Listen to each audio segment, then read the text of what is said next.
Alors, donc, je propose qu'on reprenne donc, avec Daniel Willem, dont André m'avait indiqué que la rencontre, c'est au début des 70.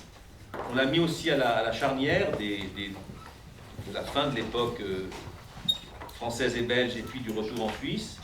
Et avec lui, puis après évidemment avec d'autres, et notamment les comédiennes et les comédiens, mais c'est aussi toute cette dimension, on l'avait déjà eu avec Veretti bien sûr, mais des écrivains, des essayistes, des théoriciens, des penseurs, qui ont aussi accompagné et comment le travail d'André Stégel. Daniel. Merci. Je n'entrerai pas, André, dans la chronique. Je ne prendrai pas de plaisir à l'anecdote. L'anecdote est utile, elle est nécessaire. J'ai écrit un hommage. Et c'est plus fort que moi, je suis venu avec le texte que je vais lire. J'ajouterai que cet hommage n'est pas un tombeau, mais un toast. Et je lui donne une épigraphe, celle d'un auteur qui m'accompagne et qui a beaucoup compté dans ma vie, c'est Blanchot. Et puisque tu as parlé, il y a un moment de la gloire, je dirais avec Blanchot, la gloire est suspecte si elle vient de la nuit. Des esprits généralement mal informés prétendent que pour vivre ensemble, que pour vivre même en bonne intelligence, les hommes et les femmes se sont toujours raconté des histoires. Ces esprits qui n'interrogent pas forcément les narrateurs ont parfaitement raison, mais ils auraient tort de considérer que la narration coule de source ou qu'elle va de soi. C'est d'André Stégel que j'ai appris, je le dis trop vite, mais c'est pour dater une rencontre. C'est d'André Stégel que j'ai appris que l'activité des narrateurs nous était faussement familière. Étrange, tu employais cette formule tout à l'heure et je l'avais écrite. Ouais, c'est marrant. Et c'est avec André Stégel que j'ai compris, mais la rencontre, quand elle est chanceuse, doit garder des mystères.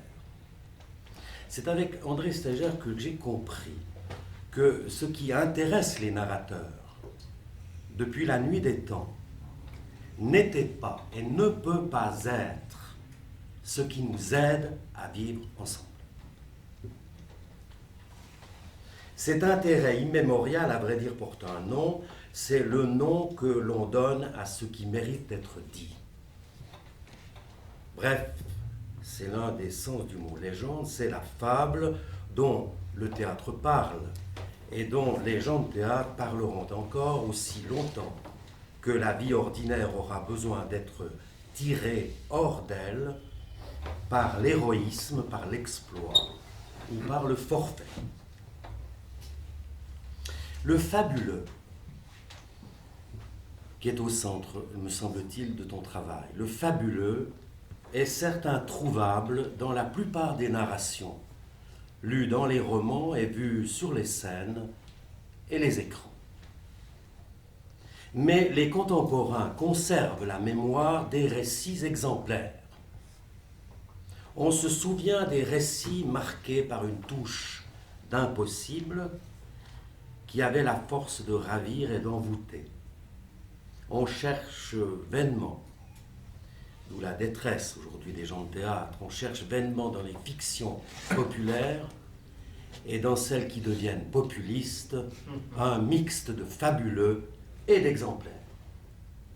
On voudrait retrouver une expression ou une manifestation de la force héroïque, et il va sans dire que parmi les temps qui courent, le sort des fables a non seulement changé de sens, mais de valeur. Et si ce sort a changé, c'est parce que le fabuleux a été en quelque sorte proscrit.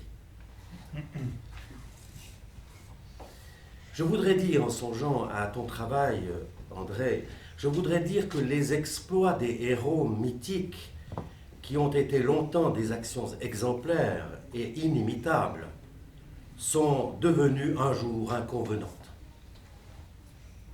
Leur éclat a pâli, leur grâce a disparu, leur brio s'est volatilisé, et on s'est mis à raconter des faits, non plus colossaux, mais ténus, infimes, cachés, secrets, plus ou moins avouables ou mémorables.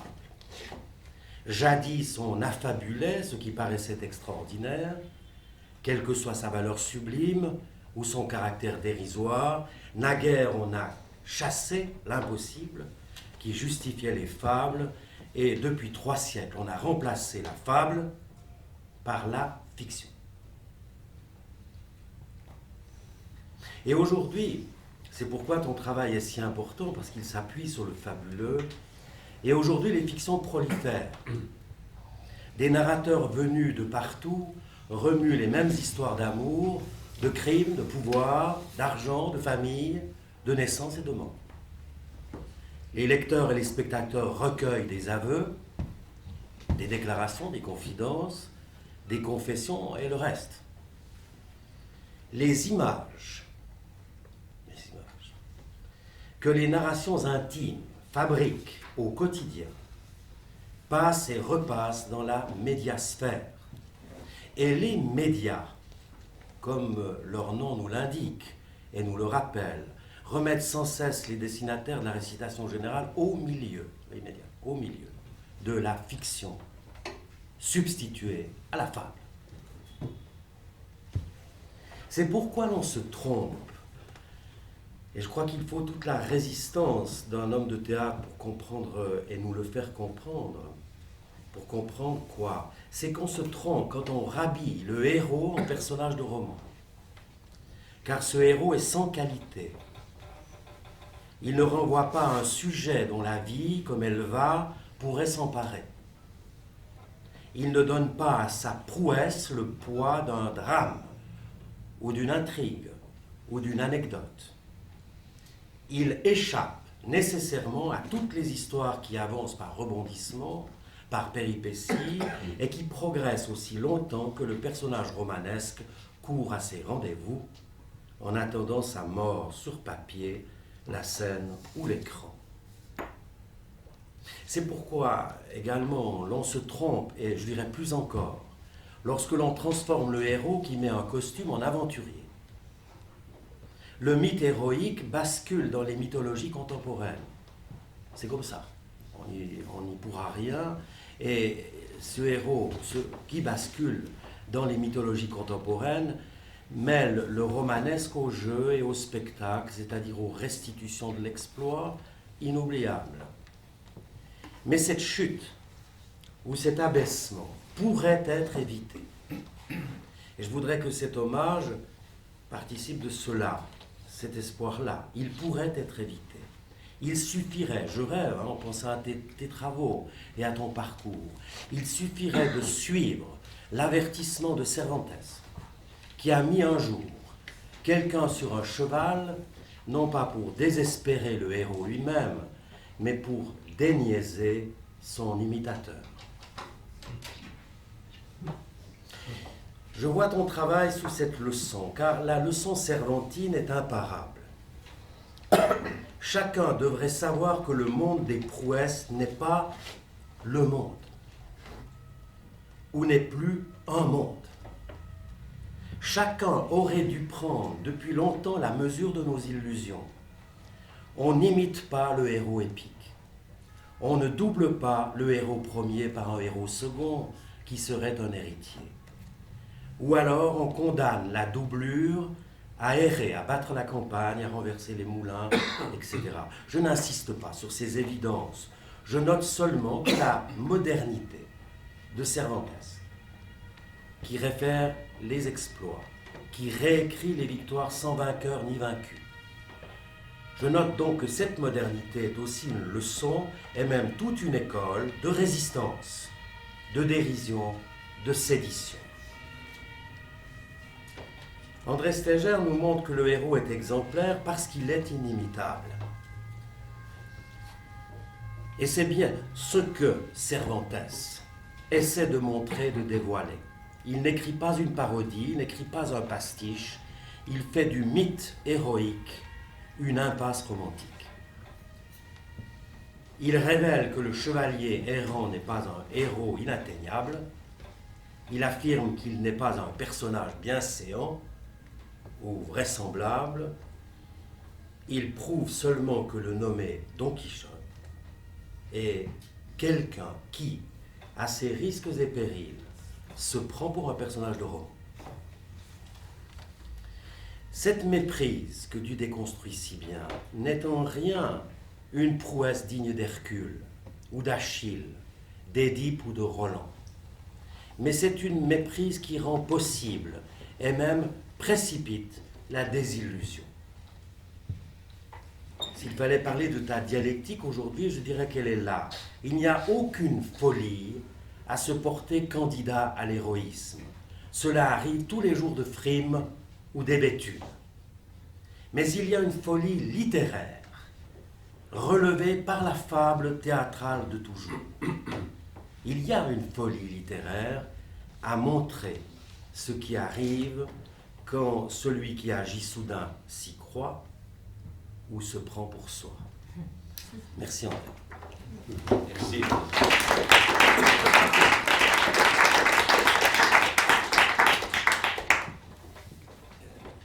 Yvette Théroula. Comment j'ose après ça? J'étais sûr que tu allais dire ça. Et je me suis dit, je vais quand même pas faire une phrase de liaison. Le bonheur. Merci Yvette. Yves Laplace. Non mais justement, c'est important d'avoir cette diversité, le terme est un peu crétin, mais cette pluralité. Non, parce que c'est des parcours, des trajectoires, des langues, des points de vue, des histoires. J'ai juste essayé d'écrire deux ou trois choses, enfin, plus que deux ou trois choses que André m'a appris dans la pratique de mon métier de comédien. Voilà. Alors je parle de lui tout le temps, même si j'ai l'air de parler de moi. Et puis j'ai essayé, André, pour que tu sois content de moi, de ne pas être dans l'émotionnel. Ça commence bien. Voilà. On me demande quelquefois quel rôle aurais-tu aimé jouer ou quel rôle aimerais-tu encore jouer. La réponse est aucun. Et ça, c'est la faute à qui? À Rousseau, à Voltaire? Non, c'est la faute à André Stégel. Il m'a mis la puce à l'oreille. Pourquoi tout ce temps perdu à s'engluer dans les marécages de la psychologie du personnage? Pourquoi ces efforts inutiles et laborieux pour représenter sur le théâtre la copie du réel, alors que le plateau peut être un vaste terrain de jeu et d'expérimentation? Il a éclairé ma lanterne. Le théâtre n'a pas pour mission de délivrer la vérité, mais de suggérer plusieurs versions de la vérité. Et pour ce faire, de jouer avec toutes les formes théâtrales, de jouer avec l'espace, qui est aussi un langage, de s'emparer du texte, d'en dégager la fable, le texte une matière, comme le corps et la voix de l'acteur, l'actrice, qui élabore une partition polyphonique, qui maîtrise cette partition avec les silences, les pauses, les demi-pauses, les soupirs, les quarts de soupir, les contrepoints, les contretemps, la voix, toutes les voix. L'acteur, l'actrice qui fait swinger le texte, qui se tient sur la scène comme réinventé, comme surpris, un peu idiot, burlesque, pour faire entendre autre chose, bousculer, échapper aux discours, aux pensées formatées, aux idéologies péremptoires, aux visions les plus convenues, les dépister, pour soumettre encore le pouvoir, tous les pouvoirs à la question, réinventer le texte, le déconstruire, citer, passer du tragique au comique, de l'évocation poétique au burlesque, ne pas être là où on nous attend, déplacer le regard, faire des montages, faire des ruptures, des pas de côté, être hors jeu, se mettre à distance, oser les effets d'étrangeté, ne pas se suffire du sens le plus rassurant, le plus conforme, ne pas avoir peur d'être contradictoire, paradoxal, imprévisible, entrechoquer des vérités, retourner des stéréotypes, des évidences, une pensée toujours en mouvement, vagabonder, faire le bandit, faire l'enfant pour ouvrir le sens et l'essence, donner à voir des spectacles pas finis qui laissent au spectateur le plaisir de faire son travail, produire du sens à son tour. Et puis encore, réinventer le théâtre, ce lieu de création toujours potable, potentiellement subversif, qu'il reste vivant, et encore relier les segments de la fable et par là même les fils épars de nos vies pour être au monde, pour parler de l'humain, célébrer la vie et apprivoiser la peur de la mort, ensemble, partager, être ensemble, renouer avec l'utopie. Il nous reste un monde à inventer, loin des supports du tout communicant, loin de la rumeur mondaine. Et c'est le moins qu'on puisse espérer quand on assiste à la violence d'une société qui a érigé en valeur absolue la consommation et l'universel négoce. André, je veux te dire merci. Merci pour tous les spectacles que j'ai faits avec toi, qui chaque fois m'ont ouvert l'esprit et donné du grain à moudre. Merci pour l'aventure du théâtre. Je t'embrasse. Je te souhaite un bon anniversaire. Et comme reste cet accélérateur de pensée, comme dit Philippe, on en a besoin. Merci.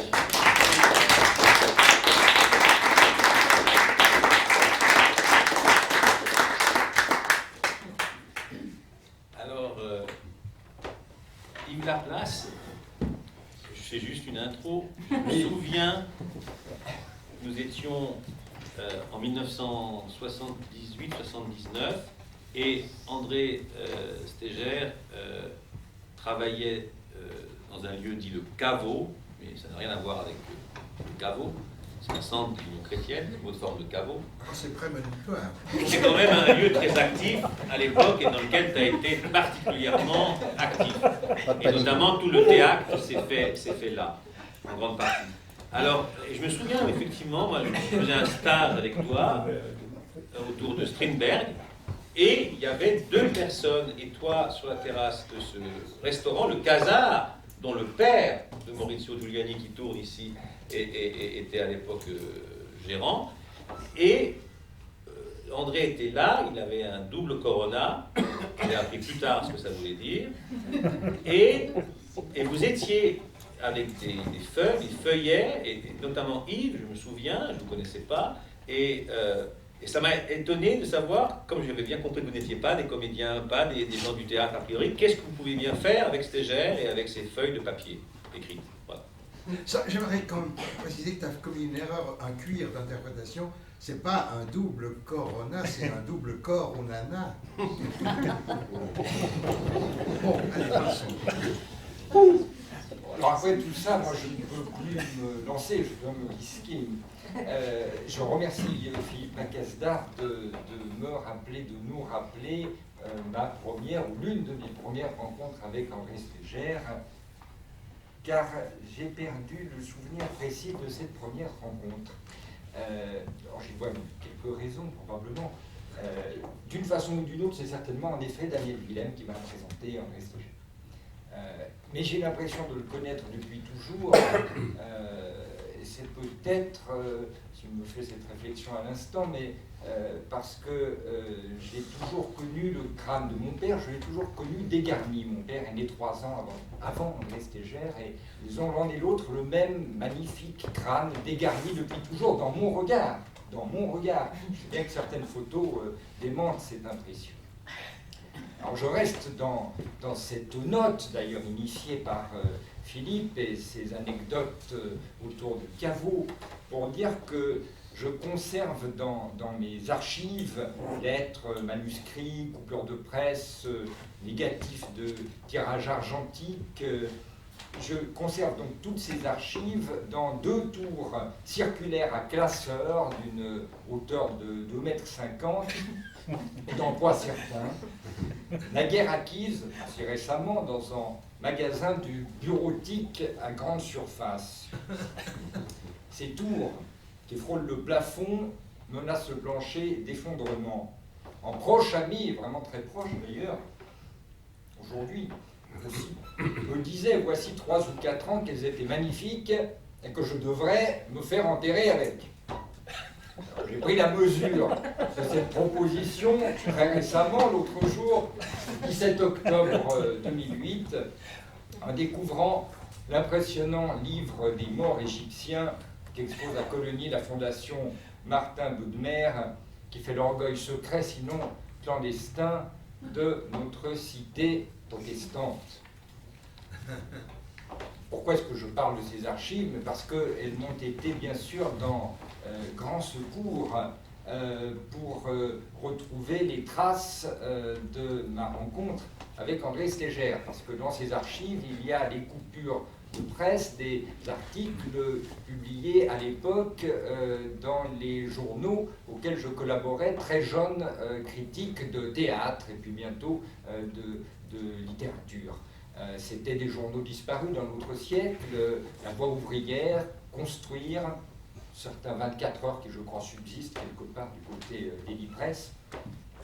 Et j'ai parcouru mes tours tout à l'heure, j'ai reparcouru ces articles et je me suis avisé que j'étais dans ma bulle, jeune auteur, mais j'avais un idéal comme journaliste pigiste. C'était, je crois, l'idéal du jeune Brecht tel qu'il se décrit lui-même, jeune, très jeune, critique, dramatique. Il avait 18 ou 19 ans lui aussi. Il collaborait au journal d'Augsbourg, je crois. Augsbourg, voilà. Et il explique très bien qu'après quelques méfaits qu'il avait commis dans ce journal, autrement dit quelques comptes rendus des spectacles du théâtre local, on l'avait installé derrière la colonne. Il était bien placé, mieux que d'habitude, mais il était franchement derrière la colonne qui empêchait de voir ce qui se passait sur la scène.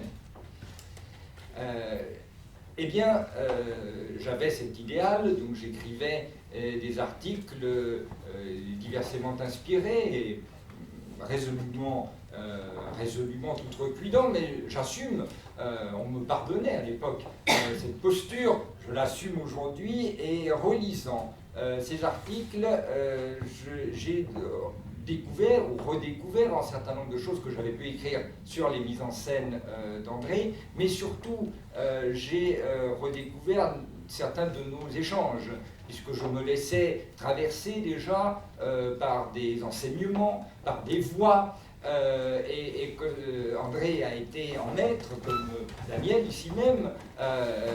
Plusieurs de mes maîtres sont ici, c'est un bonheur, et je me suis amusé tout à l'heure à cocher, à relire dans ces archives. Vous voyez, c'était vraiment un journal disparu. Vaux, pas d'accord, POP, PSV, théâtre plus politique. C'était la Voix ouvrière, ça. Alors, on avait fait un grand entretien.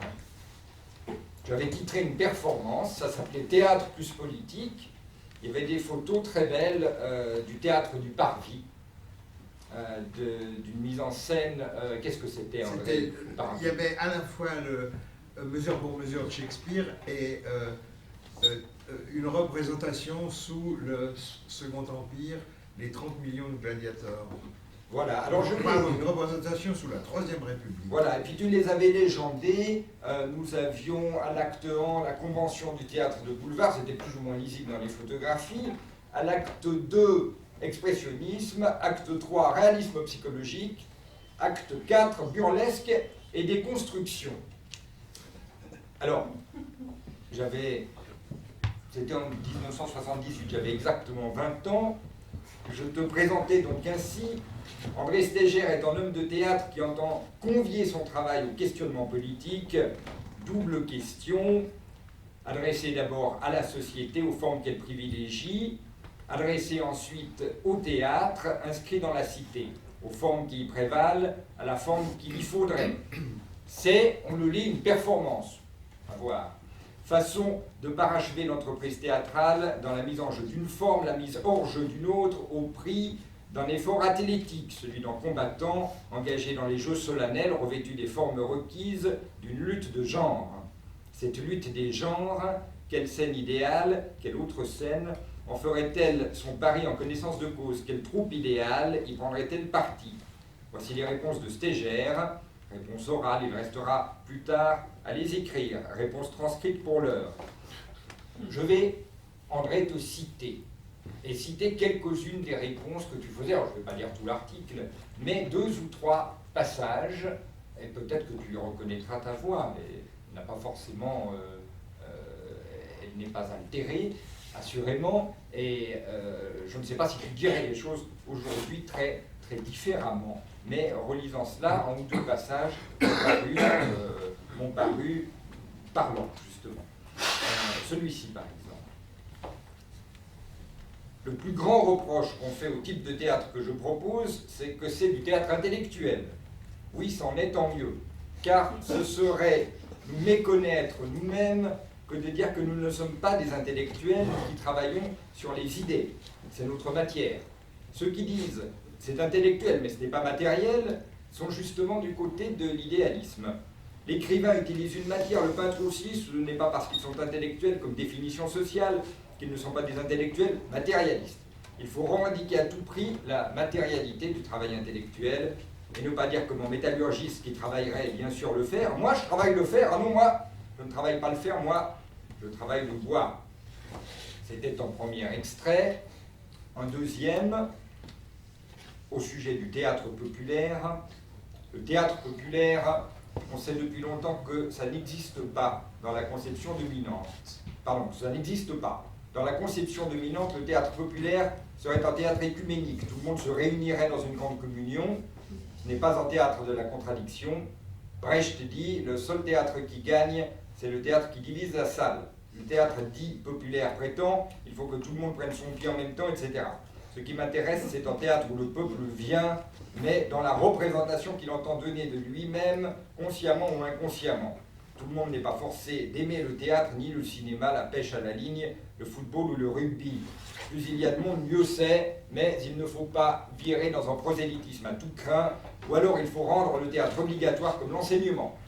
Admettons que le théâtre est un jeu pour le peuple, c'est-à-dire qui, dans le peuple, peut venir au théâtre.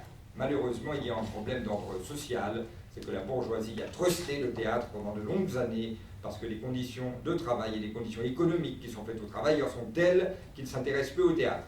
Il y a donc une tâche pédagogique à entreprendre, etc.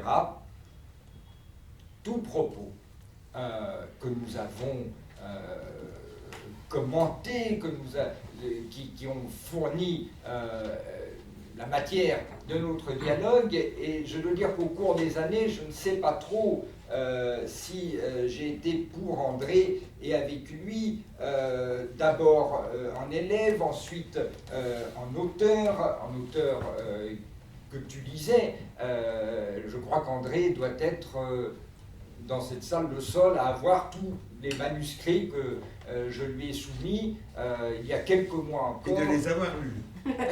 Surtout à les avoir lus. Il y a quelques mois encore, nous lisions ensemble les premières scènes de l'adaptation de Candide qu'Hervé monte ces jours. Si je suis aussi son spectateur, son critique, son lecteur, tout cela est interchangeable ou mobile. Une chose est sûre en tout cas, c'est que même si nous n'avons jamais exactement travaillé ensemble sur le théâtre, André est le premier de mes partenaires de théâtre, et c'est très, j'avais dit très bizarrement d'ailleurs, très logiquement, que je lui avais dédié la première pièce, Sarcasme, il y a maintenant un certain nombre d'années. Et puis, me laissant, traverser par cet enseignement, j'en étais venu dans ces années-là, c'était la suite immédiate de ces articles et entretiens, j'avais pris des post-it et noté des tas d'autres choses, mais je crois que je vais tout de même vous les épargner. J'en étais venu à rédiger les entretiens, enfin à transcrire et à mettre en scène des entretiens avec André. C'était pour un cahier Argot. Les cahiers Argot ont été fondés, lancés par Daniel Villem. Il préfigurait la revue Furor. Et André avait publié un cahier qui est ici, intitulé Comme que comme. Eh bien, je vais relire les 15 premières lignes et les 5 ou 6 dernières lignes de ce cahier. Je crois qu'on y entend la voix d'André de naguère, d'aujourd'hui et de tout à l'heure encore. Le cahier s'ouvrait sur un intitulé « Le conte y est », et André écrit et parle tout à la fois. Il faut que la scène rende compte, c'est ONTE, du monde, et ce conte est à chiffrer aussi bien du côté du récit que du côté de l'économie. En fin de compte, tombe sous le sens ce qu'il en est du sensible au théâtre. Paradoxalement, au théâtre, tombe sous le sens de la scène ce qui est manifestement montré comme le hors-scène, c'est-à-dire la coulisse. Je prends en exemple, laissez-moi là, vous dis-je, et courez vous cacher, troisième vers du misanthrope, c'est la totalité du projet dramatique qui est élaboré. Laissez-moi là, le là désigne la scène, ici même où je suis, laissez-moi là, vous dis-je, et courez vous cacher, c'est-à-dire partez en coulisses, moi, misanthrope qui vais hystériquement prendre la scène en compte, je vous demande de sortir afin que je puisse jouer mon numéro d'intramillaire amoureux. Laissez-moi là, vous, dis-je, et courez vous cacher. L'injonction redouble le vous, désignant l'autre, et par là qualifiant le je, vous, dis-je. Une dialectique s'instaure dès les premiers vers du misanthrope, qui est fondamentalement celle du théâtre. La représentation, l'imitation du réel que peut donner le théâtre, c'est moi et les autres, je et vous, c'est ici ou ailleurs, là ou caché en coulisses. Des développements suivaient, et André concluait, la cité, et il me semble que cela reste d'actualité, c'est le lecteur qui le dit, ou le metteur en scène, puisqu'après tout ce Caillargo c'était signé propos mise en scène par Yves Laplace, c'est ma seule mise en scène avouée, donc c'est une reprise aujourd'hui. La cité gagne à être constamment tenue en éveil, en état d'alerte. J'ai pour habitude d'affirmer que les éboueurs évacuent les nuisances matérielles et que la charge du théâtre est d'évacuer les nuisances idéologiques. Qu'il commence par les recevoir comme la poubelle, qu'il les cristallise, qu'il accentue la pression de l'idéologie et la mette ainsi en accusation qu'il l'apporte hors du jeu du monde. Hors du jeu du monde. Je m'en tiendrai là, en ajoutant tout de même qu'en relisant ce cahier et en faisant entendre à nouveau ainsi l'enseignement qu'André a pu m'apporter il y a quelques décennies, je salue le livre qu'il vient de publier, L'aveu de théâtre, qui est comme la synthèse de tous ces échanges et bien sûr de tous ces enseignements et de toute la pratique théâtrale. Voilà, merci. Merci à toi.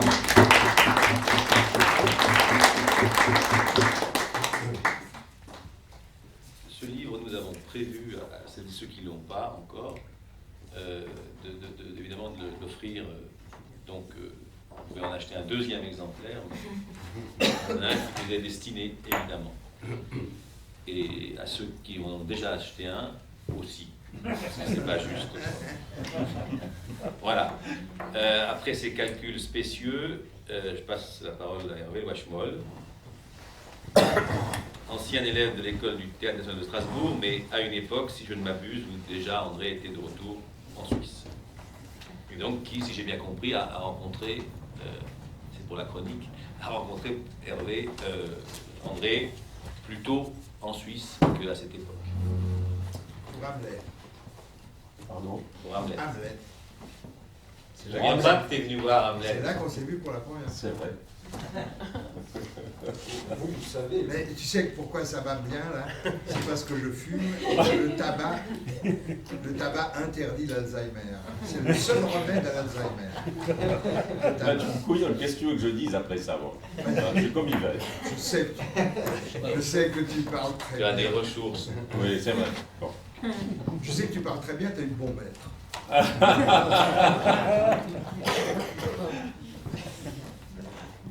Je fais partie de ceux, rares sans doute et sans doute handicapés, qui ne supportent pas les Marx Brothers plus d'une demi-heure et qui leur préfèrent le silence buté de Buster Keaton.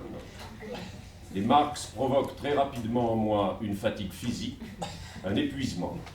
Je me sens mieux dans le calme apparent de Keaton.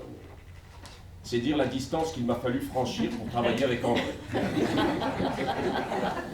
Disons qu'André et moi avons été contraints de régler plus d'une fois, au jour le jour, souvent à l'aveugle, cette distance écrasante pour travailler ensemble.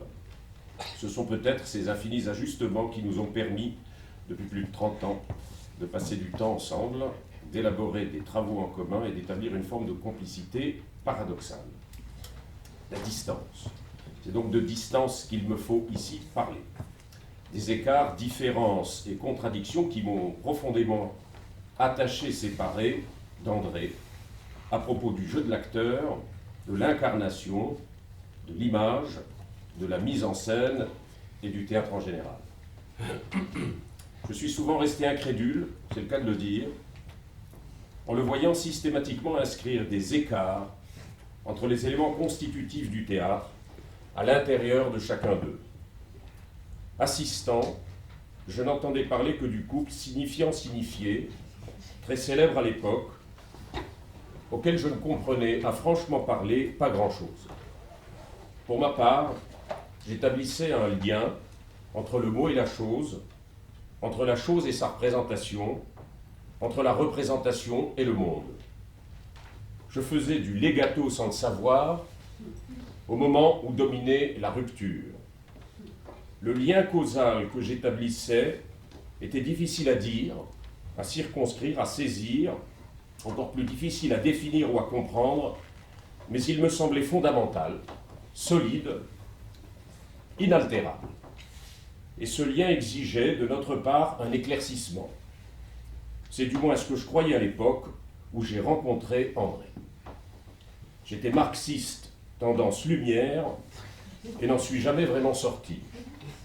Très éloigné donc du marxisme d'André, ayons une pensée émue pour Adolphe, né le 23 novembre 1888, devenu célèbre sous le prénom de Harpeau, qui aurait aujourd'hui 120 ans.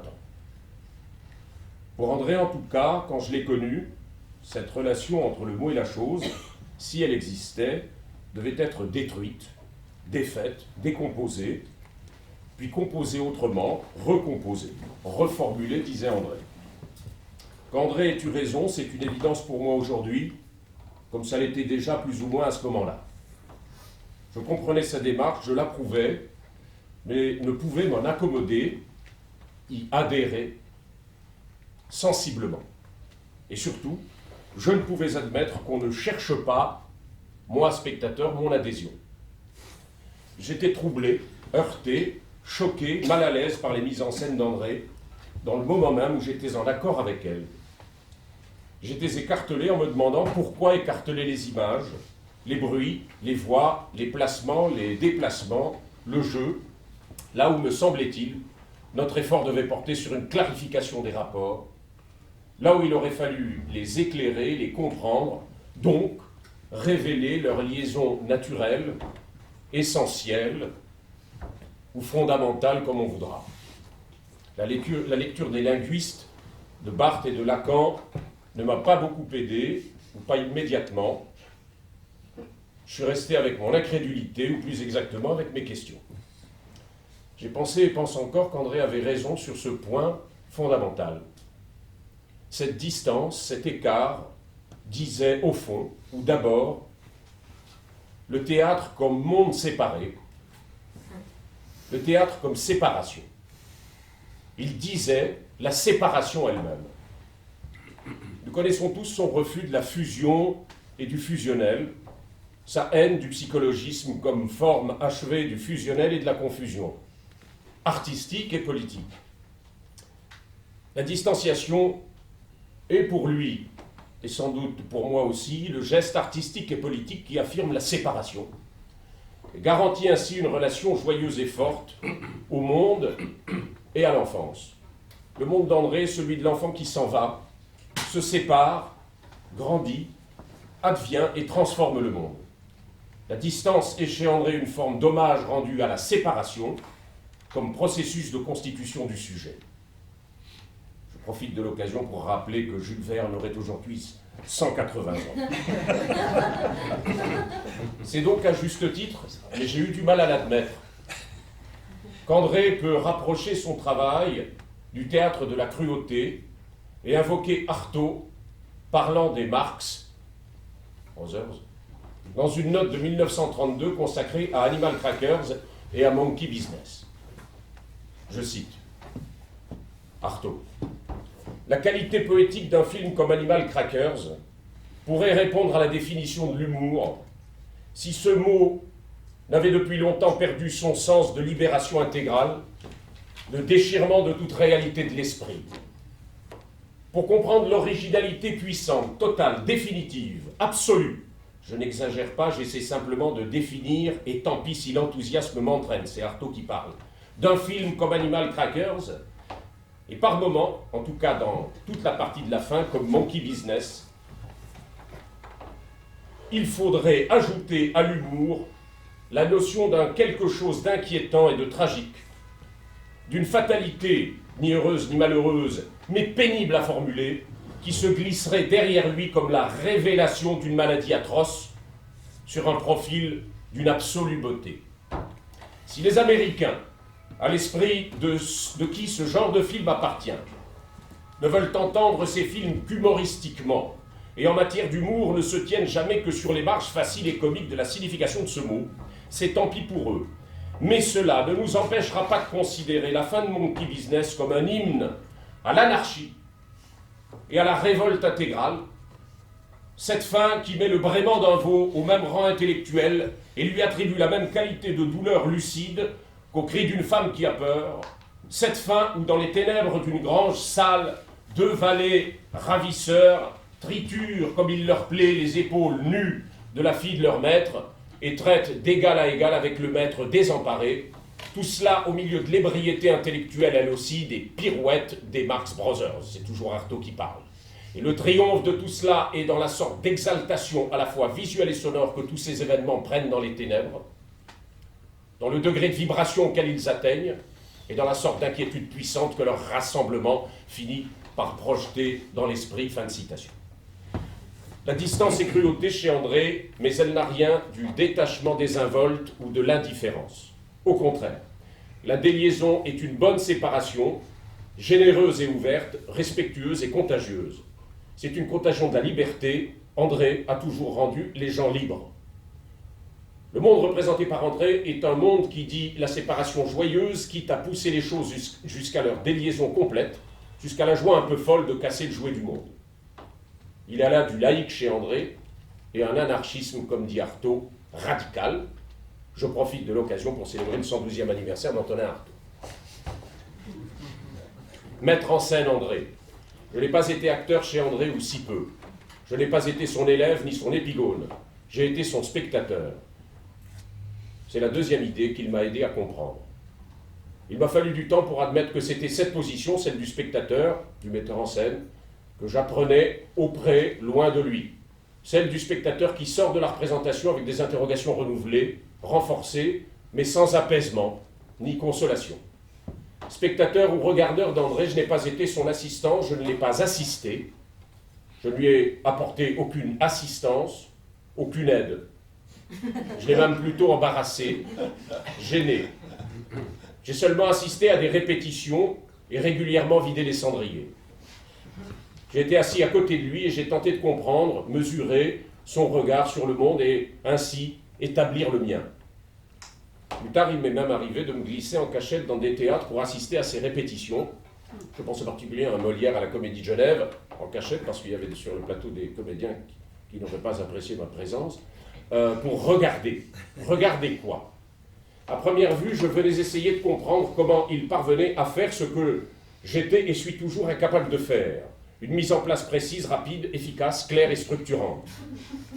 Je n'ai pas réussi à percer le secret, j'ai progressivement compris que j'en serais incapable et que finalement, là n'était pas mon objet, que je cherchais autre chose. Je n'ai compris que récemment pourquoi la position du regardeur, peut-être à la manière de Dorval, me convenait si bien qu'entendrait répéter. Je trouvais qu'il bougeait, qu'il se mouvait, qu'il évoluait de manière sublime, comme l'ours dans le théâtre de marionnettes de Kleist. Une manière légère, contrastée et tout en surprise. En répétition, la plupart des comédiens ont l'air lourds à côté de lui. Je ne parle pas de la clarté paradoxale de sa pensée, dont j'ai déjà dit qu'elle me choquait. Je parle de sa façon particulière de se déplacer, de bouger, d'indiquer, de montrer. Toujours élégante, rapide, douce, toujours bienveillante à l'égard des partenaires, jamais familière ni vulgaire. Autant dire que c'est un anti-portrait en ce qui concerne. C'est une caractéristique d'André que je lui envie. Il peut avoir la dent dure au bistrot, mais fondamentalement, il est bienveillant. C'est un amoureux. amoureux du genre humain et des femmes, comme chacun sait. Je profite donc de l'occasion pour rappeler que Roger Vadim est aussi né en 1928. Jusqu'au jour où je l'ai vu dans un montage sur Zara, je crois, dans le hall de Vidi. Dans ce spectacle déambulatoire, au détour du cheminement, on le découvrait, assis sur la cuvette d'une chiotte, en train de dire un poème. Il avait dans mon souvenir un collier de barbe qui le faisait ressembler à Bobby Lapointe. Je ne sais plus trop ce que disait ce texte, mais la position m'a plu. Je l'ai aussi vu danser un soir de réveillon chez Daniel. Je revois encore son élégance dans le maintien, dans l'allure, un tango, je crois, ou une valse, je ne sais plus. Je revois aussi sa délicatesse avec le corps de sa partenaire. J'ai donc eu envie de le mettre en scène pour le regarder. C'était sans doute ma façon de le comprendre, au-delà de l'énigme que représentait pour moi son théâtre. Je me suis organisé un petit monde où sa légèreté se combinait harmonieusement avec de la distance, où la distance s'inscrivait au cœur de la légèreté et où la légèreté recelait un savoir considérable. Un subtil mélange que je ne possédais pas et par rapport auquel je me suis toujours trouvé de plomb. Mettre en scène André a le plus souvent été simple. Nous pouvions nous comprendre vite et je pouvais le suivre sans risque. Qu'il ait eu un rôle structurant dans ses travaux, cela va sans dire, il me fallait bien ça pour conjurer mes doutes et mes hésitations. Tout le travail a consisté à révéler le complément de sa légèreté, son poids, ce qui n'a pas été si facile. Il n'aime pas qu'on l'alourdisse. Non par coquetterie, mais parce qu'il repérait dans la direction que je lui indiquais une forme de trahison du monde qu'il élaborait comme metteur en scène. Je ne peux donc, une fois de plus, que lui donner raison.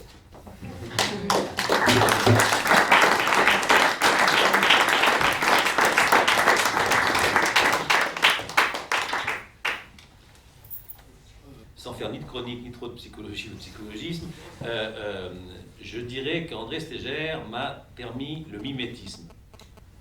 Et je lui suis extrêmement reconnaissant, et pas seulement pour le cigare, hein, pour les mauvaises langues et tout ça. J'ai d'ailleurs tardivement découvert que mon beau-père fumait aussi le cigare, mais j'avais toujours pensé que la première personne qui fumait le cigare, c'était André Stégère. Il faut dire que les cigares de mon beau-père étaient moins bons que ceux de Stégère. Voilà. C'était des Villiers. Mais c'était d'abord un fumeur de pipe, il faut lui rendre ça, donc le cigare était accessoire. La deuxième chose, c'est vrai, et je me reconnais dans beaucoup de choses qui ont pu être dites ici, c'est que, bon, d'abord, je travaille avec André Stégère depuis maintenant des années, et je dirais que ça ne me laisse pas comme droit de ne pas écrire un texte sur lui, ou de parler de ce soir sur lui de manière sérieuse et conséquente, comme vous l'avez fait, mais c'est la chose la plus belle qui puisse m'arriver. Donc, voilà, c'est une excuse, une justification un peu approximative. J'ai la chance qu'il me fasse confiance, qu'on se fasse confiance, et qu'on puisse effectivement, dans des conditions qui ne sont pas, et de loin quand je pense à sa stature et à son trajet à la hauteur, mais enfin, néanmoins, qui sont importantes à mes yeux. Et je dirais l'autre chose, c'est vrai que, là je me reconnais dans ce qu'a dit notamment Hervé, André Stégère, alors moi il ne m'a pas choqué à l'époque, mais c'est plus ça va, plus il me choque. Ça c'est sérieux et c'est vraiment vrai. Et l'autre chose, c'est que j'ai pu envisager avec lui, on va faire une sorte de cours à la Haute École de la Manufacture un peu sur cette base-là, qu'il a évidemment suggéré, le concept, comment ne pas être d'accord face à des élèves sans que ça devienne un drame. Ça c'est le postulat, hein. Je ne sais pas ce qui va se passer en vrai, mais et ça me plaît bien parce que je crois que c'est le premier avec qui j'ai pu ne pas être d'accord sans que ce soit un drame. Contrairement avec Hervé, où chaque fois j'ai des scènes merveilleuses dans le hall de Vidi, par exemple, après une représentation de Schweck, il y aura une photo ce soir de Schweck, et ils étaient fous, mais ils hurlaient, ils étaient les deux comme ça, à nez, et moi j'arrivais au théâtre, etc. Et ça, ils ont dire qu'on était à 2 doigts de s'embrasser. Donc, c'est vrai que ça, c'est quelque chose d'arriver à te mettre dans une position où ne pas être d'accord peut être une qualité, une force ou une faiblesse, mais une faiblesse qui te fait avancer dans la pensée et dans l'action. Ça, c'est vrai, il faut reconnaître. Je ne parle pas de ta dialectique infinie, hein, qui fait qu'à la fin, évidemment, on ne sait plus si on est d'accord ou pas d'accord. Mais je parle de tes positions plus rudes, plus directes, plus immédiates, qui sont souvent d'ailleurs les plus fécondes. Et puis je terminerai juste là-dessus, parce que j'ai dit que c'est maintenant Daniel Perrin, et qu'il faut tenir le timing, c'est que je ris beaucoup avec André. Et ça, je dois dire que c'est très, très précieux, et j'espère que ça va continuer. Merci André. Voilà, allez, alors Daniel Perrin. Bon, je crois qu'on va tenir le temps. Hein. Merci. Donc Daniel Perrin, vous pourrez l'écouter à partir de 20h30 au théâtre. C'est bon. Non, Daniel Perrin. Je serai plus bavard tout à l'heure. Hein? Parce que je peux vous le dire, parce on fait une pause. Alors, en soirée, il y a des images de quoi? Il y a des images dans l'ordre du précepteur, donc l'adaptation de Lenz. Il m'a fait découvrir Lenz aussi. De Lenz. Donc début années 50, Tambour dans la nuit, dont parlait Jourdeuil. Après, il y a Théâtre antique de la Sorbonne, à l'époque là où Barthes, les travaux sur les Grecs. Après, il y a L'Alchimiste. Après, il y a L'Officier recruteur. Après, il y a L'Ami des femmes. Puis Le balcon. Du TNS, c'est la seule photo. On est parti de ce qu'on avait, encore une fois. Après, il y a En un beau marché. C'était avec Bengloan. Il y a Mesure pour mesure, dont vous avez parlé, puis 30 millions de gladiateurs. Là, il y a pas mal de photos. Bon, malheureusement, l'Ivens et Jean. Si, je suis là. Pardon, tu l'as vu, Mesure pour mesure? Oui, il l'a vu. Oui, mesure pour mesure, et puis gladiateur. Non, surtout le gladiateur, quand on s'est même rencontrés à Lille après, quand Oui. nous on est venu en échange avec la troupe, et la troupe est venue voir à Bruxelles ça, et nous on est venu voir le Wojciech merveilleux qu'il faisait avec Rieti. D'accord. Parce qu'en fait, pardonnez-moi cette petite liste, mais c'est Perrin qui m'y fait penser en alternant avec ce qui peut se faire ce soir. Il y a Paolo Paoli qui viendra derrière, c'est en Belgique aussi. Puis après, il y a Hamlet. C'est là où je te disais, Roland, qu'il y a beaucoup de dessins. Il y a le théâtre, donc avec Le voleur d'épouse et avec l'impresario de Smyrne, pour un de l'art d'opéra. Donc là, je pense qu'il y a quelque chose par rapport au théâtre. Je vous ferai une proposition là-dessus. Il y a Travestis, il y a On ne sait comment, La Cagnotte, puis il y a L'école des femmes, Le train fantôme, c'est le spectacle auquel tu faisais allusion, autour de Dada. Belle Hélène, Schweck, la mise en scène que tu avais fait du Coltès avec André. Un travail sur Gorky avec les élèves des PFL, enfin des comédiens de la SPAL. Et puis Rotrou et les Troyennes. Et puis après, il y a Wenzel et Beretti, le principe d'incertitude. Donc, c'est vrai qu'il y a ce dispositif d'image. Donc, moi, je pensais que sur les Troyennes, par exemple, si tu étais d'accord, Daniel, il pourrait y avoir un dialogue sur le plateau. Je veux dire, avec David Cano, il est à tes côtés. Mais s'il y a quand même une chose que tu souhaites dire ici, on est quand même dans les temps, mine de rien. Je peux y aller là? Ouais. Bah, tu m'as laissé entendre que tu ne voulais pas parler, alors, tu vois. Si, il va parler. Ouais, non, moi je vais. Bah ouais, pour un type qui est mort en 65, t'en as fait des trucs. Moi je vais remonter en 75, ça se passe à Yverdon. Donc Yverdon, pour ceux qui ne connaissent pas, c'est la limite de la Creuse. Et puis... à l'époque, c'est vrai qu'il n'y avait pas grand chose là-bas. Je vais juste vous parler de quelqu'un peut-être que vous connaissez qui s'appelle Zanette, qui a démarré une petite salle de spectacle dans un centre de loisirs pour jeunes drogués. Et il a finalement obtenu la construction du théâtre de l'Échandelle, que vous connaissez tous, je pense. Et un jour que Léo Ferré était là, pour un tour de chant, Léo Ferré lui a filé une comédie musicale qui s'appelait La Nuit, qu'il avait écrite en 56. Un argument de ballet, en fait. Oui, pour Zizi Jean-Mer et Roland Petit. Voilà. Et puis on était très contents, on a pris cet énorme manuscrit, on n'a rien compris du tout. Et pour vous dire que c'était la Creuse, on avait juste le choix entre le TJO, donc qui était la troupe de théâtre d'Orbe, et puis Gilles Pitou de l'autre côté, qui essayait de se démerder avec ce texte, et c'était tellement difficile, il y avait 300 personnages. Et à ce moment-là, Zanette a dit, je connais quelqu'un, il s'appelle Stégère, bougez pas, j'arrive, il a pris sa voiture. Il est allé chercher à Vidi, c'était comme ça que ça s'est passé. Et donc à partir de là, on est parti, parce qu'on était allé voir Ferré chez lui. Ferré, lui, il s'intéressait à ce qu'on monte ce truc-là, mais il ne pouvait pas vraiment nous aider à prendre des options dans le texte. Alors qu'André, lui, n'avait aucun scrupule à arracher des pages, à les déplacer. a remplacé des bouts de texte par des textes de chansons. Enfin bref, il a fait un spectacle. Le décor était fait, c'était un carrousel. Il a dit non, ça va pas, il faut que ça soit un bordel. Donc il a scié le carrousel en deux, il en a fait un lit, un arbre. Enfin, il a pris ce qu'il y avait là et il a fait un spectacle que fait Rêve nous voir. Et voilà, c'était le début d'une assez longue collaboration. Il y a eu d'autres choses, j'ai monté un truc. Bon, il y a tous les stages d'hiver dont j'ai rencontré Simone, Chinoise. l'Assemblée des femmes du Bacchante, Chinoise avec les Simone. 3 pièces de Colinquin, le son du nudité, puis après il y a eu ces prolocabes avec les élèves de l'école. Et après il m'a présenté son metteur en scène, qui est là. Alors là ça a un petit peu changé de style, hein. On a travaillé ensemble, on a commencé à travailler ensemble avec André comme comédien et puis Hervé comme metteur en scène. Il y a eu les Nègres aussi, les Troyennes avec Simone, Français encore un effort avec Anne. Qu'est-ce que voilà. Et puis j'attends la prochaine proposition, ça fait déjà un moment. Donc j'ai été tour à tour compositeur, décompositeur et recompositeur pour reprendre là, parce que dans les Labiches par exemple, il fallait enlever la musique d'Offenbach pour faire une nouvelle. Voilà. Et je signale au passage que ma soeur Véronique a eu 48 ans hier. Et tu as pratiquement appris l'accordéon grâce à moi. C'est vrai, et toi l'accompagnement du corps des Alpes. Oui, aussi, oui, c'est vrai. Voilà, et puis c'est tout. Petite expression pour toi. Ne dites pas pédé comme un phoque, mais gai comme un pinson. Merci.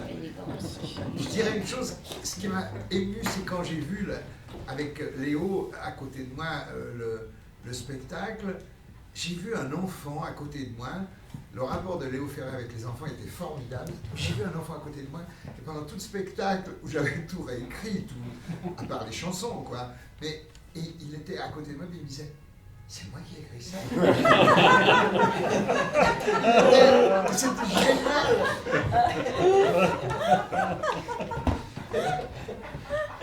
Alors, Patrick Lemauve, on l'a dit, en fait, ils se sont rencontrés dans les années 70, mais en discutant avec André, on pensait que ça pouvait être intéressant de marquer ça à travers la venue de Patrick comme enseignant à la SPAD à Lausanne.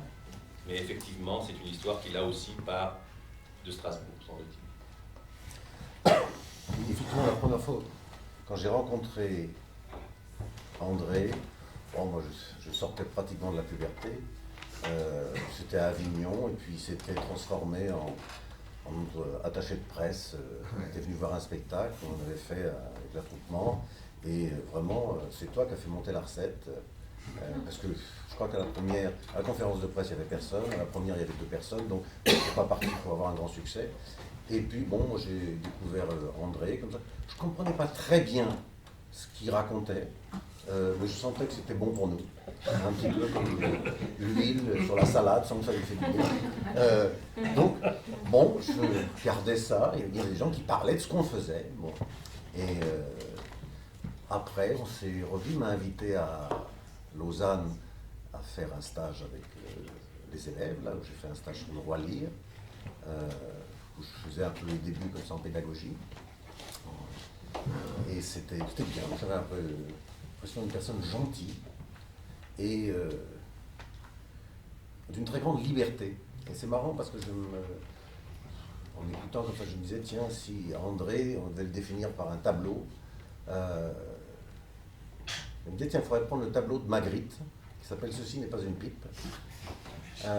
Parce que j'ai vraiment l'impression que cette question du regard, enfin, qu'est-ce qu'on fait, qu'est-ce qu'on regarde, qu'est-ce qu'on voit, c'était au cœur de ce que tu racontais, un petit peu indépendamment des réponses que tu pouvais en donner, on pouvait être plus ou moins d'accord. Mais toujours, qu'est-ce qu'on fait, qu'est-ce qu'on regarde, qu'est-ce qu'on se voit. Et qui est une sorte de grande tradition sur le... C'est marrant, après, comme ça, un peu plus lointainement, j'essayais de lire un peu des trucs que tu écrivais, alors des trucs qui me passaient comme ça, comme l'eau sur la plume du canard, et puis d'autres. Par exemple, j'ai vu que tu avais fait une conférence sur le théâtre indien. Ouais. Je me suis dit, tiens, pourquoi il va voir le théâtre indien?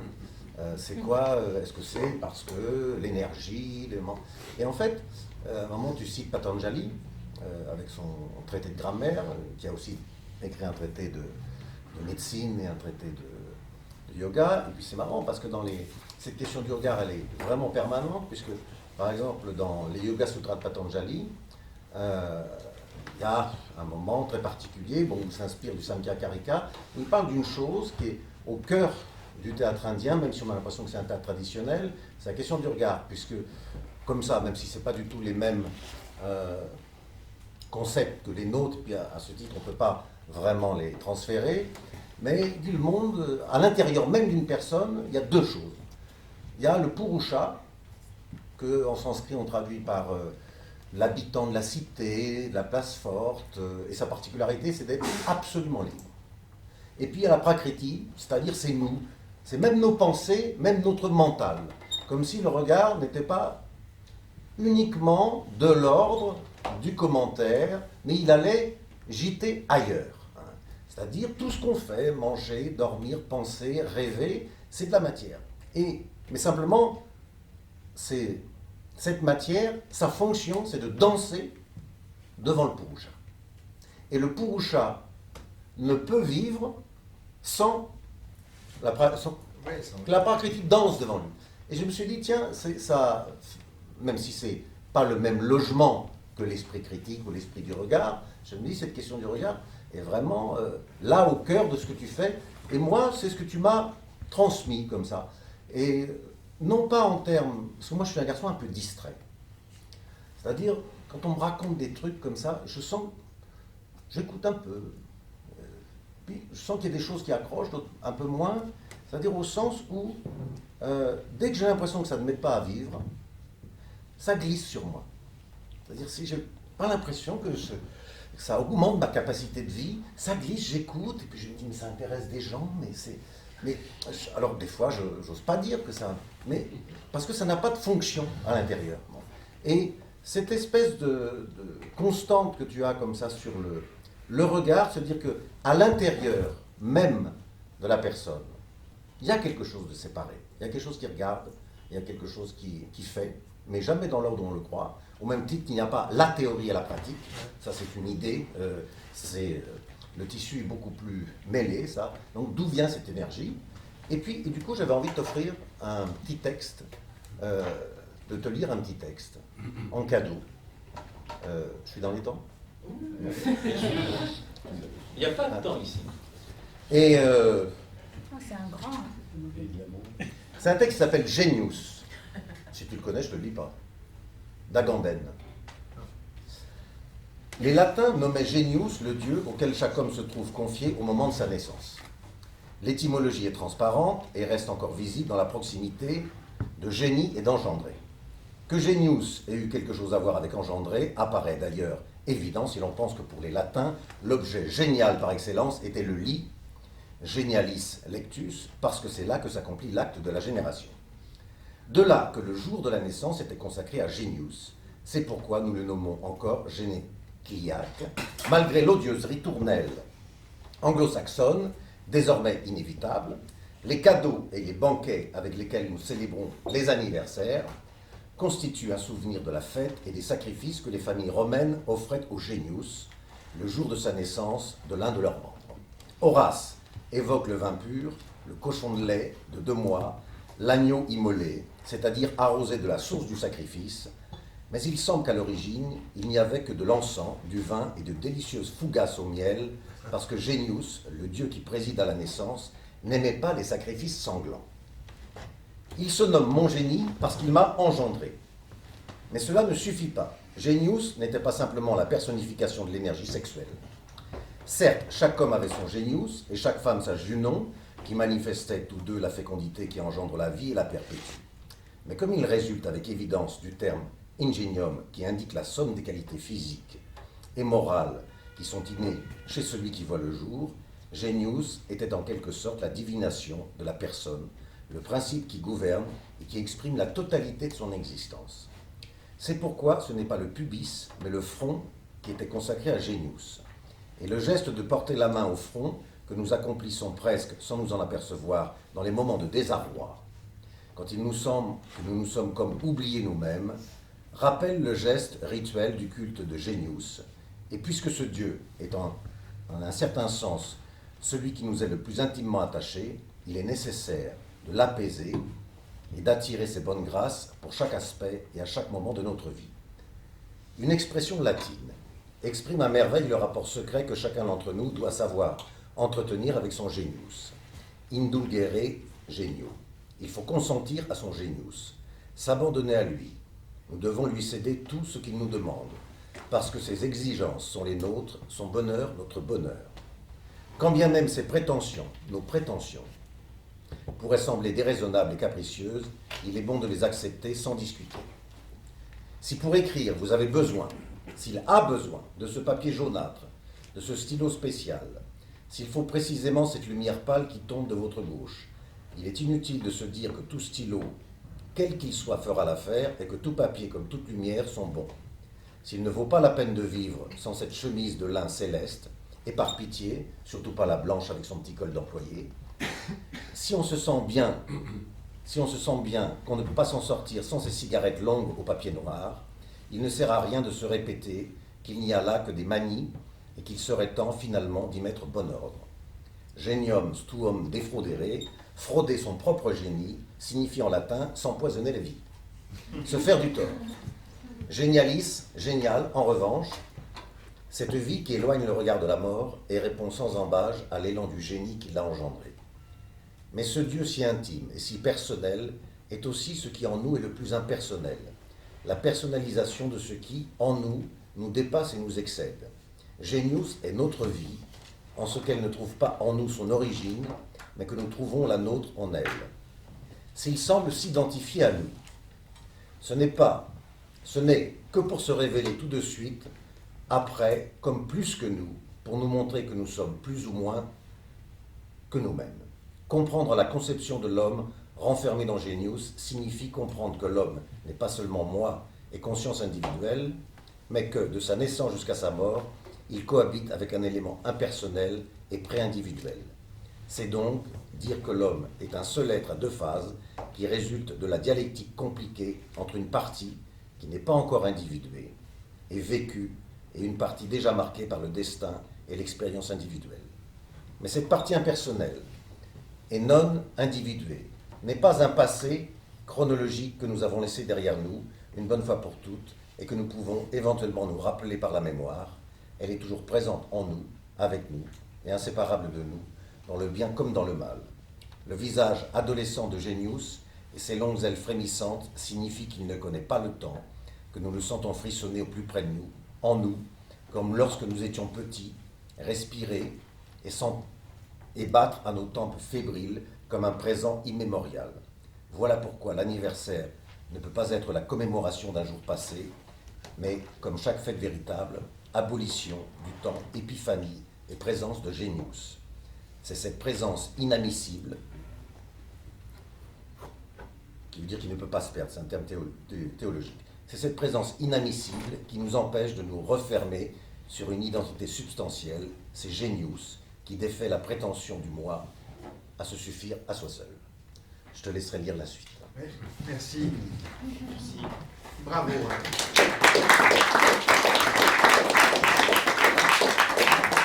Alors, maintenant, Anne Durand, juste pour la chronique, je me souviens qu'effectivement, au début des années 80, j'ai appris qu'il y avait une jeune comédienne formée au TNS, et je crois que j'en ai entendu parler par Hervé Wachman, peut-être par les deux d'ailleurs, peut-être par les deux, qui arrivait en terre romande. Enfin, pas si loin, puisque après j'ai appris qu'elle était du côté de Ferney-Voltaire, mais tout de même. Et c'est là qu'on a pu la découvrir comme comédienne, et si je ne m'abuse, donc, c'est au TNS qu'il a été ou pas ton maître, hein, oui. C'était la gentillesse. André, il faut que je te dise une chose, c'est que je ne voulais pas venir aujourd'hui. J'en fais des cauchemars depuis une semaine. Alors, de passer ce grand oral était un peu terrifiant pour moi. Et hier, je t'ai écrit un mail avec copie pour Philippe, dans lequel je t'expliquais pourquoi je ne viendrais pas. En écrivant cette explication, j'ai compris ce qui me terrifiait tant. Je me suis dit, en fait, Philippe, il nous fait jouer une scène du Roi Lear. C'est le début du Roi Lear. Il convie tous les enfants d'André et il les somme de dire comment ils aiment, combien ils aiment André Stégère. Moi, je me suis dit, j'ai rien à dire. J'aime André Stégère. C'est court. Et comme le Roi Lear ne se finit pas très bien, je me suis dit, il faut conjurer le sort, je viens quand même. Et j'ai cherché un peu de sérénité en revenant au texte, à l'invitation que nous avait envoyée Philippe, et il nous demandait plus précisément de donner un point de vue sur André Stégère. Et à la fin, il écrivait au crayon « Viens, il faut absolument qu'il y ait des femmes ». Ça va les mecs, hein. C'est lui qui a écrit ça. J'assume pleinement. C'était exactement le contraire pour le stage. Il fallait qu'il y ait des hommes. C'est vrai. Oui ou non? Alors en somme, je me suis dit, ce que attend Philippe de moi, c'est le point de vue de la femme en moi sur André Stégère. Mais je subis des pressions, moi, monsieur. C'est comme sœur Emmanuel. Il faut une édition post-mortem. La mienne, donc. Ça viendra.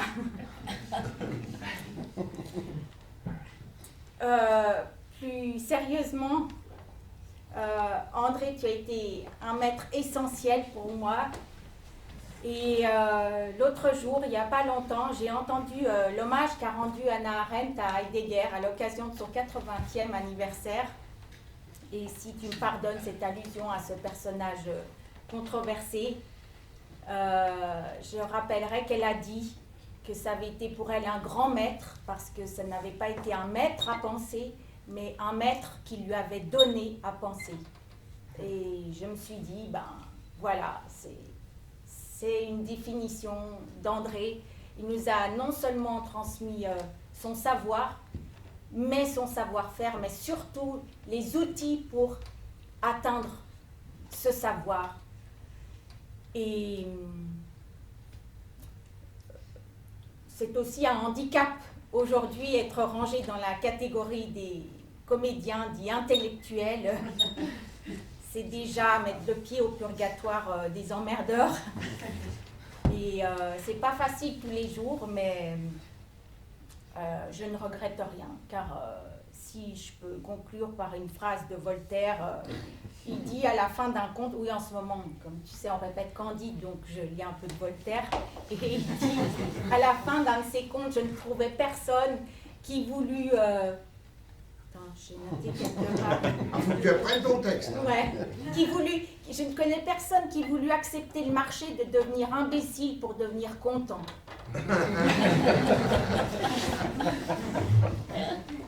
Moi, je suis entre les deux. Mais bon, ne pas désespérer. Pour conclure, en fait, j'avais amené mon accordéon et je voulais te jouer un petit air. Parce que tout le monde sait ici que Stégère est le fou chantant de Charles Trenet. Alors j'ai appris une petite chanson de Charles Trenet dont je vous ai amené les paroles. Mais comme il y a un musicien ici qui m'impressionne plus que tout, alors je propose de la jouer tout à l'heure avec lui, ça sera encore mieux. Hein? Et puis je vous donnerai les paroles tout à l'heure pour qu'on la chante à André. D'accord. Bon anniversaire.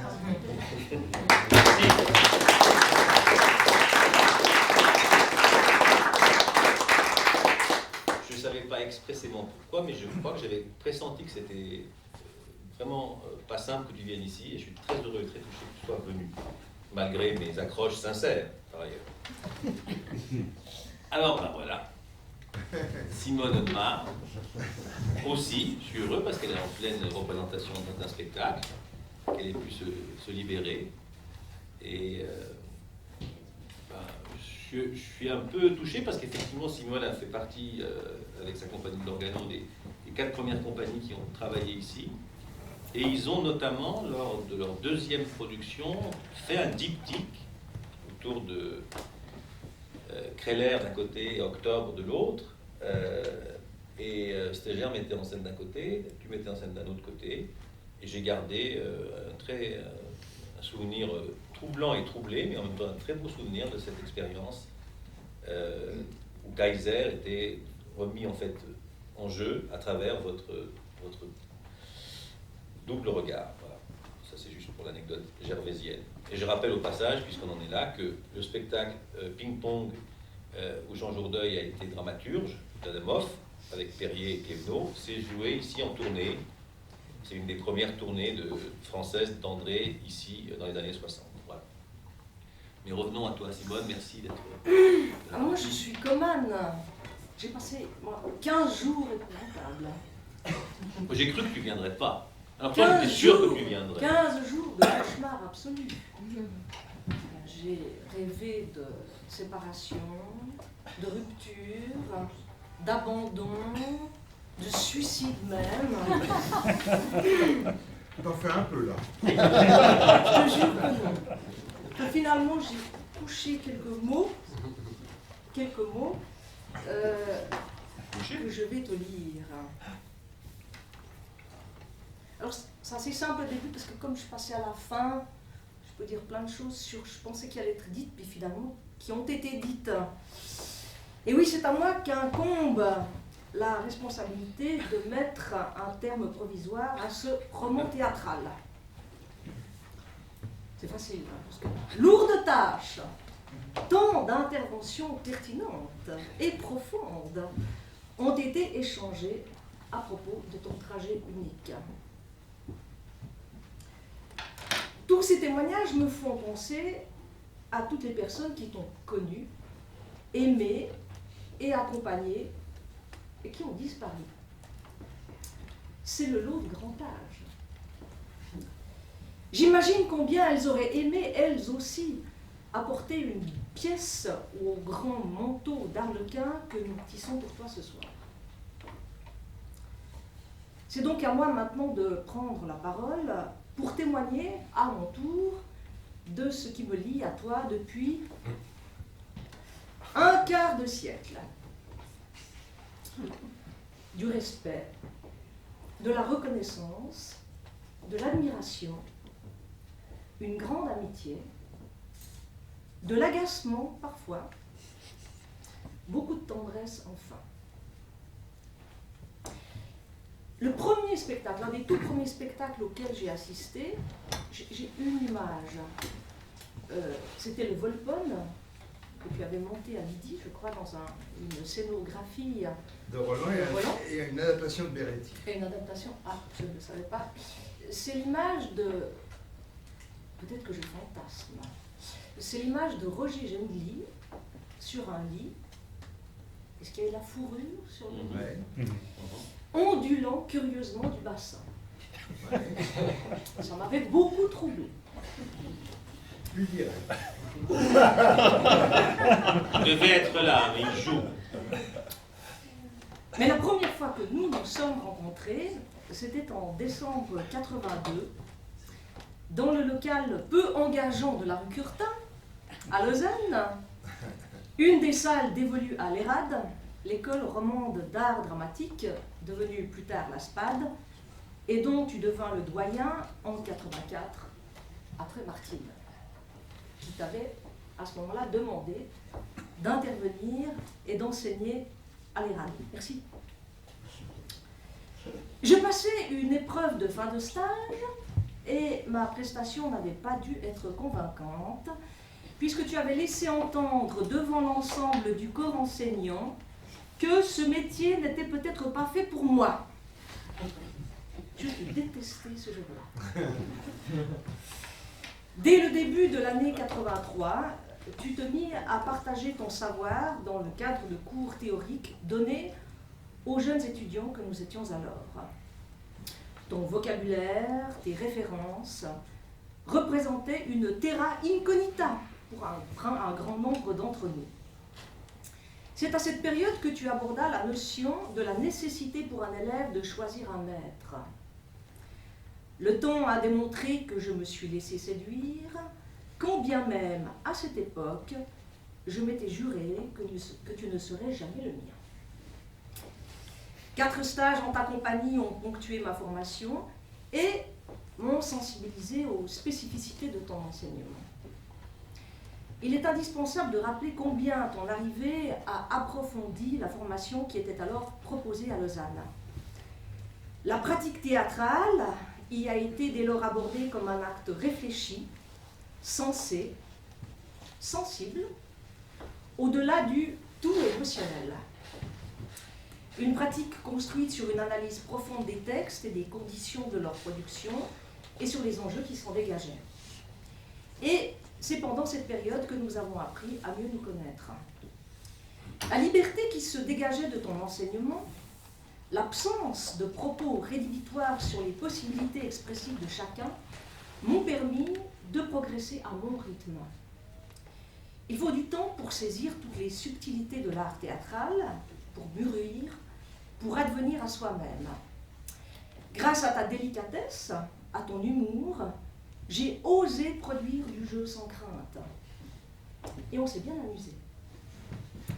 C'est dans le registre du burlesque que je crois avoir pu faire la synthèse d'une incarnation intelligente et sensible. Aborder la biche sous ta conduite m'a permis d'éclore. Avec le recul, il y a dans notre compagnonnage quelque chose d'exemplaire. Il comporte toutes les étapes du développement et de l'accompagnement d'une jeune artiste jusqu'à sa maturité. Dès ma sortie du conservatoire, tu m'as pris sous ton aile, et sans ton attention et ton soutien sans faille pendant ces premières années, je ne serais jamais entrée dans le métier. Ainsi, entre 86 et 90, tu m'as engagée comme stagiaire, sur du Labiche, comme comédienne, sur du Labiche, mais aussi sur les Troyennes. C'est une bonne pièce. Puis, assistante de mise en scène sur un auteur que je vous invite à redécouvrir, c'est Labiche, et sur un grand nombre de productions. Dès la création de l'Organon, avec Georges Gribitsch et Hélène Firla en 1990, où j'ai franchi le pas en me lançant dans la mise en scène, tu m'as donné des responsabilités au sein de l'ASPAD comme enseignante. Et puis, progressivement, le processus s'est inversé. C'est moi, ou l'Organon, qui ai fait appel à tes services comme dramaturge ou metteur en scène. Ainsi, pendant 25 ans, j'ai pu bénéficier de ton acuité intellectuelle, de ta fidélité, de ton regard bienveillant et constructif. C'est un privilège que peu ont pu partager avec tant d'harmonie et avec une telle constance. Pour conclure, voilà l'image que je me fais de toi. Celle d'un homme de la mer. Je n'ai pas dit de la mare. Ouais. Sur l'océan, tu navigues, mais tu es rarement seul sur ton bateau. Tu embarques à ton bord toute personne, moussaillant ou marin accompli, sans distinction quantitative ou qualitative, pourvu qu'elle soit assoiffée de connaissances. Tes équipages restent avec toi pour un temps ou pour longtemps, te quittent, reviennent, embarquent pour d'autres destinations. Toi, tu n'as pas le désir de t'ancrer durablement quelque part, de t'enraciner définitivement sur une terre. Les réponses trop sûres ne t'intéressent pas. Alors te voilà condamné par toi-même à rechercher sans fin de nouvelles voies, de nouveaux passages du nord-ouest, traversant les 40e rugissants avec tes équipages et prenant un malin plaisir à regarder du coin de l'œil ceux qui n'ont pas le pied marin. Je reconnais bien la métaphore Aligny. Toujours aussi sympa.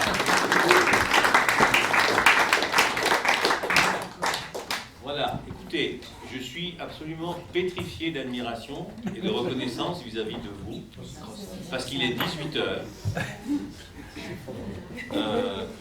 Et malgré mes digressions, vraiment chapeau.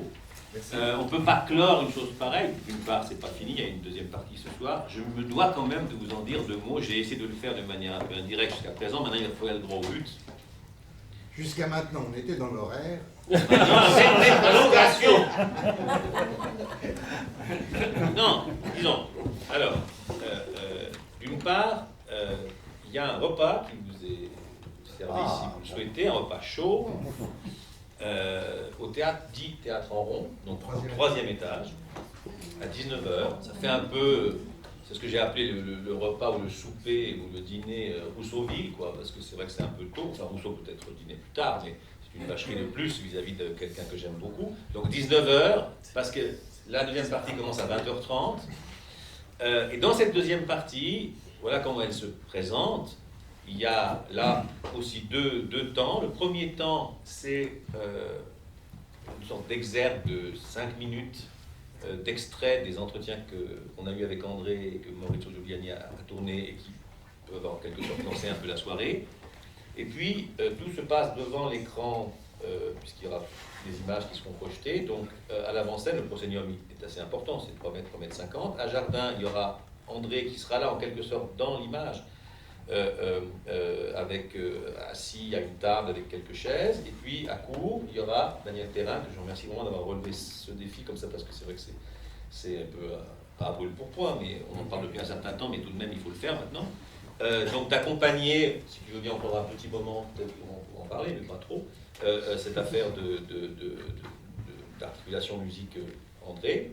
Et puis la proposition que je vous fais, c'est donc il y a ces 60-70 images qui sont une sorte de diorama, et que au lieu de le prendre chronologiquement comme on a fait aujourd'hui, en le passant très vite, c'est un peu comme une espèce de roue de la fortune, quoi. Et donc de manière un peu comme ça arbitraire, je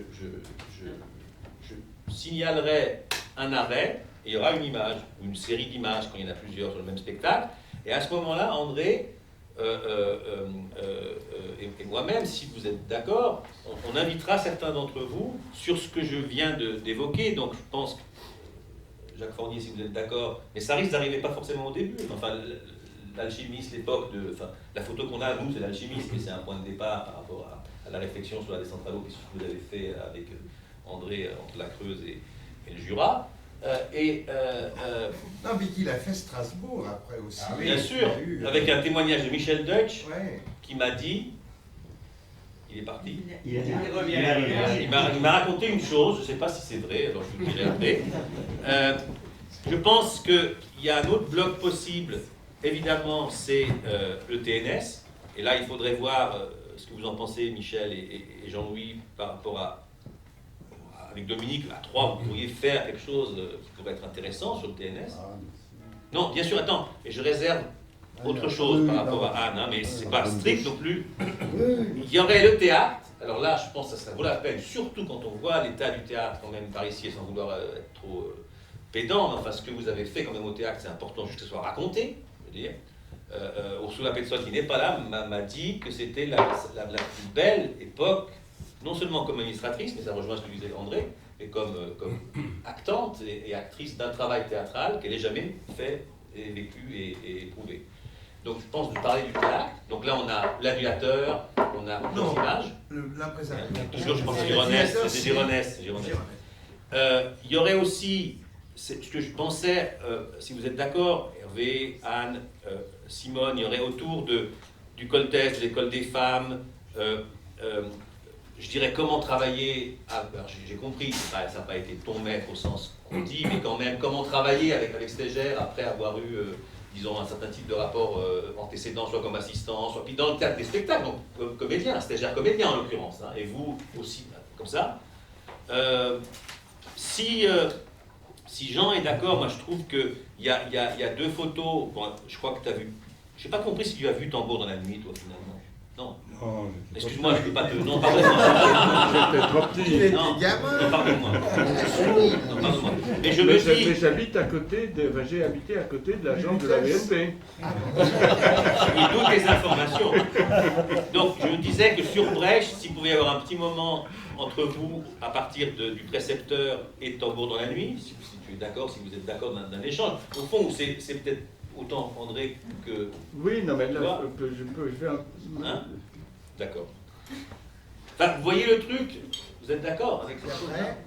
Non, après, il y a les figures singulières, c'est donc, on va dire, Le Mauve, Laplace, Willem, Fouché, je crois, Beretti. Mais Beretti, c'est pour il est dans le théâtre, donc il faudrait qu'on réfléchisse peut-être. Si non, il ne faut pas qu'on réfléchisse. J'ai jamais été pour la réflexion, donc on ne va pas commencer ce soir. Non, c'est vrai que là, je ne sais pas bien. Mais on peut regarder aussi. Hein. Mais, oui, bah, tu as... Non, voilà. Et ça, alors, je pense que si... Et l'idée, alors aussi, c'est pas une idée, mais c'est un peu une brutalité, mais Stégère, ça, je trouve que c'est bien, ce que je lui ai proposé, mais ça vient pas de lui, c'est qu'à un moment donné, on envoie d'autres images, ce qui indique, et c'est là où tu pourrais aussi nous aider, qu'on passe avec une autre évocation, parce qu'effectivement, on pourrait rester. Mais en gros, comme la première partie, je pense qu'elle peut faire autour d'1h15, 1h20, comme ça, parce que c'est essentiellement ça, hein, l'exergue, c'est 4 minutes. On fait un entracte et on termine par le montage qu'ils ont fait de leur long métrage documentaire sur les dernières mises en scène de Stégère, et c'est un montage de 50 minutes.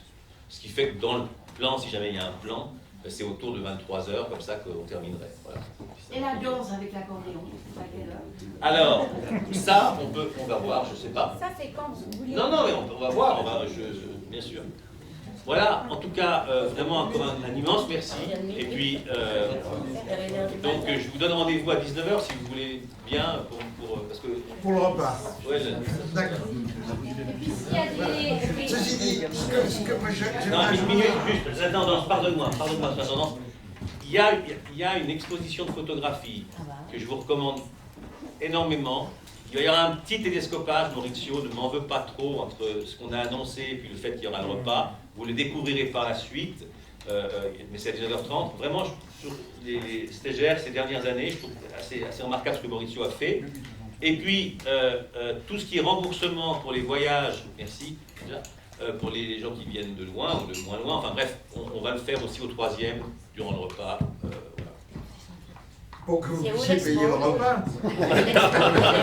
L'expo est au 2e étage. Non mais je crois que ce qu'a dit Simone, je voudrais dire, moi j'ai beaucoup pensé aujourd'hui à ceux que j'aurais aimé avoir Géronès et des gens qui ont disparu comme ça parce que... Daniel Morsa. Oui, des tas de gens quoi. Voilà. Daniel de Villers. Oui, de Villers, tous ceux qui nous ont entourés les uns les autres. Et c'est notre destinée à tous. Surtout si on ne mange pas. André, donc, allons manger. André, regarde, je te dédie cette phrase de Brecht. Dimanche 27 juin 1920, je suis à la recherche de nouvelles formes et j'expérimente avec mes sensations comme les nouveau-nés. Oui, de nouvelles formes. Il parlait qu'il venait de quitter, qu'il cherchait une autre. Je te laisse interpréter.